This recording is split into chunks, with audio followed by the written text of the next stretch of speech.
Il fait chaud, il fait beau, l'été approche. Bientôt on part en vacances. Chacun dans sa destination. Et lorsqu'il fait beau, lorsqu'il fait chaud, lorsqu'on va à la plage, il faut savoir dans quel endroit on se trouve. Lorsqu'il fait chaud, on se dénude. Et malheureusement, nos yeux peuvent être amenés à regarder des choses qu'on n'a pas le droit de regarder, qu'il ne faut pas regarder, qui peuvent nous déranger. Alors, j'ai rencontré une dame, on va dire traditionnaliste, qui fait Shabbat, Baruch Hashem, des gens qui sont Baruch Hashem, assez pratiquants. Et elle me dit, je vais aller à Cannes pour l'été. Et non, elle a des enfants, un garçon de 13 ans, 15 ans, une fille de 16 ans. Je dis, mais qu'est-ce que tu vas faire à Cannes en plein mois d'août? À Cannes en plein mois d'août, c'est comme en avril. Tu ne découvres pas d'un fil, mais il n'y a que ça qui reste sur elle. Qu'est-ce qu'on fait? Qu'est-ce qu'on fait? Tu mets tes enfants dans un danger, devant un danger. Alors qu'est-ce qu'il m'a répondu?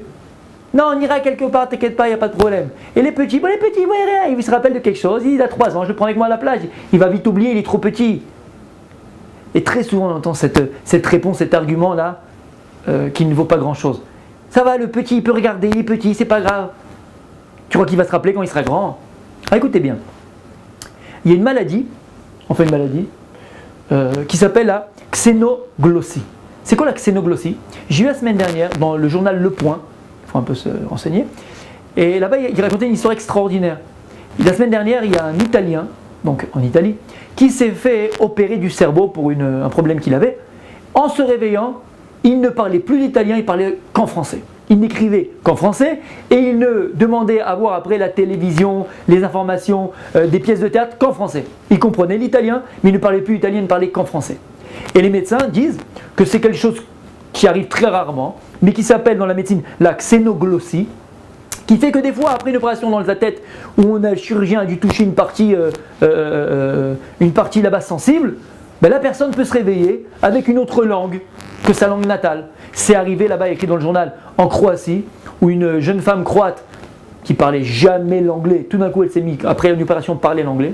Ou aux États-Unis, où une femme, après une opération aussi à la tête, s'est réveillée et chantait un opéra italien comme une italienne. C'est quoi cette xénoglossie? En vérité, cet Italien-là, écoutez bien, quand ils étaient petits avec ses parents, ils allaient en France en vacances. Maintenant, ils ne parlaient pas le français. Mais c'est qu'en vérité, ils ont compris que le cerveau, il emmagasine tout ce qu'il voit ou tout ce qu'il entend. C'est emmagasiné en toi, c'est emmagasiné dans la tête. Et dans l'opération, ils ont tout touché à un point sensible qui fait que ça a réveillé ce côté du cerveau. Le type, il s'est mis à parler le français couramment, écrire en français. Il ne parle plus l'italien, il comprend que l'italien, mais il ne parle plus. Et ça a un nom, ça s'appelle xénoglossie. Pourquoi je vous parle de ça? Vous allez vous rendre compte comment Kadosh Baruch Hu il a créé l'homme. La plus belle machine du monde, c'est l'homme. Regardez comment Dieu il a créé notre cerveau. Comment Kadosh Baruch Hu t'a créé. Tout ce que tu vois ou tout ce que tu entends, c'est emmagasiné quelque part. Il est quelque part. Ah, tu ne te rappelles pas, tu ne peux pas, parce qu'il est enfoui quelque part. Il suffit des fois de faire ressurgir ça, et tu vas voir, ça va ressurgir. Dans le cas qu'on parle, c'est une opération. Donc madame ou monsieur, lorsque tu viens avec ton argument, tu dis, mais le petit, il est tout petit, il a 2 ans, 3 ans, qu'est-ce qu'il voit, qu'est-ce qu'il regarde, qu'est-ce qu'il comprend? Il comprend encore plus que toi et que moi. Tout ce qu'il voit, c'est emmagasiné dans son cerveau. Tout ce qu'il entend, c'est emmagasiné dans ses oreilles et dans son cerveau. Il ne faut pas prendre le cerveau à la légère. Alors l'été approche, mes amis. Faire très attention à nous protéger de nous les adultes, ne pas regarder ce qu'il ne faut pas regarder et se dire, bon, je vais vite l'oublier. Quand tu vas voir ta femme, tu ne vas plus l'oublier après. Mais, faire attention à ça. Nos enfants, protégeons nos enfants. Protéger les yeux de nos enfants. Protéger le cœur de nos enfants. Protéger les chamas de nos enfants. Et ne pas se dire, avec un argument en vérité, c'est pas le nôtre, c'est celui d'Yetzirah, il est petit.